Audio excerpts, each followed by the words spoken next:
Hey, what's up? This is Mike from Disturbed, and this is Spotlight Report. Oh,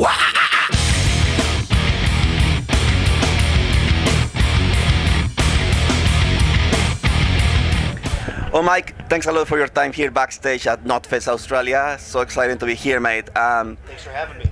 Mate, it seems unreal that it's been over 23 years since the release of The Sickness. It's been a long time, a long journey. What are your most fond memories from that day when you released the album and waiting to see how was tracking? Oh, wow. So, yeah, like you said, 24 years ago, the record came out.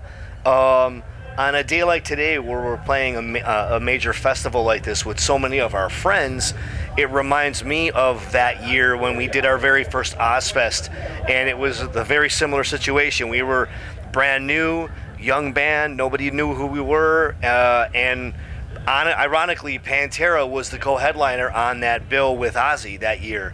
So it just kind of brings back a lot of memories and kind of makes it feel full circle.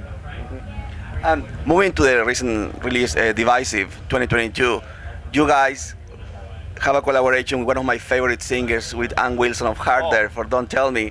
How did that come to happen? How do you approach it? Because the genres seem a bit different, but she has a powerful voice, so how did that happen? I mean, like you said, Ann Wilson is a legend, one of the, if not the best female rock vocalist of all time. When we came out with our version of Simon and Garfunkel's Sound of Silence, it became a pretty popular song, especially in the States. We did an appearance on a TV show called Conan O'Brien, and that got released as well. And we started seeing some famous major celebrities, like on Twitter, making comments about how they thought the song was great. And Ann happened to be one of those people, and we were just blown away that, she even knew who we were, let alone loved the work that we did. So our singer David and Ann sort of stayed in contact through social media throughout the years. And so when we were in the studio recording Divisive, and we were recording this song, David thought it would be a great idea. He says, this would be a great collaboration song, maybe with a female. And we said, well, who do you have in mind? He's like, only one person, Ann Wilson. And we were like, that would be incredible. Like, do you think we could get her? He says, I don't know, I'll reach out to her. And he did, and she said she would be into it. So it was incredible. I mean, she came out, and she just did what she does. It's a pinch me moment for all of us to have someone like her, just so talented and to be around for so long and just killing it. It's an honor for us to have her on the song. Yeah, her range is impressive, and I don't know you ever seen her singing the voice from John Farman. It's unreal. Oh, she's from another planet, I will say. She really is, yes. And speaking about range and song, that song, Sound of Silence, it became a juggernaut, sorry. It's such mainstream and such an impressive reach that song had. Like, I'll share, for example, I was at work one day and I had this very old dude, grandpa, say, he know I like metal. He's like, do you know that band Disturbed? I said, yeah.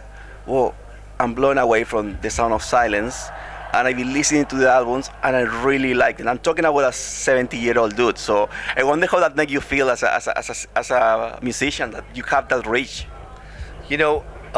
Music is all about bringing people together and reaching as many people as possible. So for that song to have been able to reach an even bigger range of demographic and audience that we had never touched before was incredible for us. And it's interesting now because we have so many different age ranges of people that come to our shows and they come to our meet and greets. Some of them bring their kids, some of them bring their grandkids, and it's just incredible.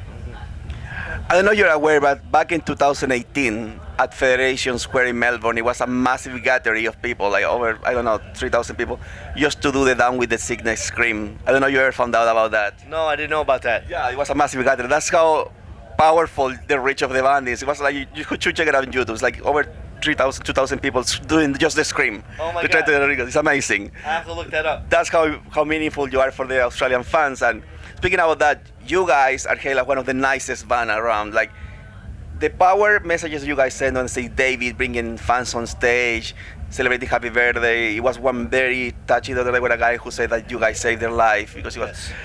How do you guys as a band react when you see those messages and bringing these people and you get to meet that people? Is something that comes to you naturally? How this all start happening? Well, we always write songs from the heart and from the experiences that we go through ourselves. It's catharsis for us to be able to sing and perform those songs. And when fans just started to reach out, that they use these songs to help them get through their hardships, it brings the connection together for us. We write it so that we can heal, that we can cope with some of the hardships of life. And it's just a pretty incredible thing to be able to share that with everybody. And we get that message all the time. People say, I went through a really hard time in my life. I was divorced, or I had an addiction issue I was dealing with, and your song saved my life and helped me get through it. I mean, that is the biggest compliment of all. It's not just that we get to write and perform music, but we get to touch people's lives. It's actually, it's emotional. It's an incredible thing that we don't take for granted at all. Yeah, and on behalf of all the fans, thank you for that. Man, it's really important for us. We have to thank the fans for that. And the guy, your mascot, is up to here with Eddie from Iron Maiden, another famous mascot. When this thing with the guy started, who created it, when it began, and what's your favorite incarnation of the guy? Well, back when we were a local band on the south side of Chicago playing dive bars, we wanted to create a logo, and David had a friend of his that was this computer graphics designer guy, and they were trying to create like this face, and he looked over at David and said, well, what do you want to do? And he says, well, how about this? And he made like this weird smiley face. David tried to emulate that. So his buddy translated that and basically came up with basically this version right here. That's the original smiley face guy. And our fan base as a local band really latched onto that. We put it on our t-shirts and bumper stickers, our demos, and they just loved it. So we kept it, and then throughout the years, it started to evolve. You fast forward on the 10,000 Fist record, we reached out to Todd McFarlane, who is a comic book artist, and he's done like the Spider-Man Venom character and Spawn, and we specifically reached out to him because we thought, with the teeth, who better to come up with a menacing grin and get the nailing of the teeth down. So he was more than willing and jumped on board and helped us evolve him from a one-dimensional face to an actual full-on character. And it's incredible because we see fans from all over the world get tattoos. Some of them even actually dress as the guy. They're wearing the hood and the face and chains and stuff at the show. It's pretty incredible. Just to start wrapping up, Nate, I always ask this question to our guests. The first one is, what's the weirdest item you have ever signed for a fan? You know what? It's a tricky question because we've actually signed some very, very strange things throughout our life. I would probably have to say a prosthetic leg. There was a gentleman years back in the front row, and he was down there rocking out, and he literally took his leg off. He started drinking beer out of it, and then he threw it on the stage and asked us to sign it. So that's what we did. Can you share with us any funny or weird story that happened to you on tour? Oh my God, there's so many. A lot of times it involves indulging in alcoholic beverages.